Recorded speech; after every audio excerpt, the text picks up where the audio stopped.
Good morning, my name is Russell Wolf, and this is my video review of my final project. As you can see, it's probably a little different than what everybody else has been doing.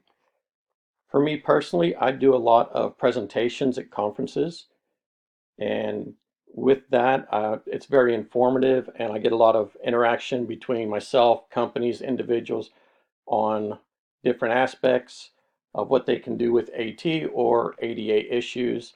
I've actually done some presentations nationally for informative issues with ADA in the parks. And this, I'm just moving forward, and this is part of that. And I'll be able to use this in the future with different presentations. I'll be able to pull from this and may actually use the entire presentation at some point. So as you can see, I did it as a more of a review of different items. And as I start down my presentation, I start out with the definitions of assistive technology, but just not one single definition. I also brought in what assistive technology devices mean, the assistive technology services, and assistive technology professional. So those are actually four different definitions. I believe they're very important for people to know because you can actually get mixed up between a couple of those, not knowing exactly what they mean. So that's why I actually quoted those so there would be no misunderstanding.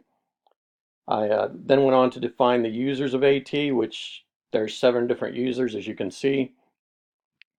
And then I went on and talked about the different technologies of each user. So anywhere from no tech, low tech, mid tech, high tech. There are actually a couple different areas out there that say there are only 3 different techs, but I like the idea of the middle tech as well because it can actually make something more focused and people understand that just a little bit better. A little bit further down, I'd list more examples of AT. I moved into mobility and transportation with the AT. That's a big one for me. I actually use a wheelchair full time, so I deal with this area. And it just talks about what you want to look for and how you use that to assist or figure out what AT you may need.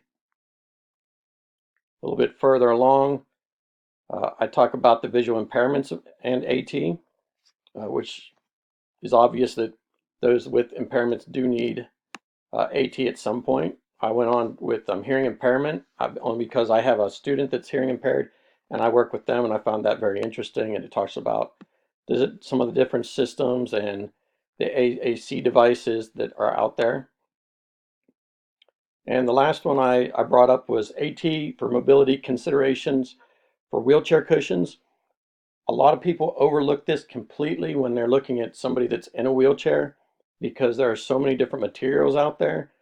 But what they really don't consider is, say, the posture or how skin conditions and mobility and weight and all that are used in determining what a wheelchair cushion should be used for an individual. For me, I've been in a chair for almost 23 years, and it took me 12 years to figure out a cushion that worked perfectly for me. I wish I would have had this type of resource before that because I know that it would have enhanced my knowledge on what could be done for me. The postural support of a cushion is also paramount. A lot of people will overlook that. They just believe that as long as you have a cushion that's giving you support, you're fine, but that's not necessarily the case. And other than that, we go down and I just have my references past that. So that's my presentation. I hope everybody enjoyed it and hope everybody had a great semester. Thank you much.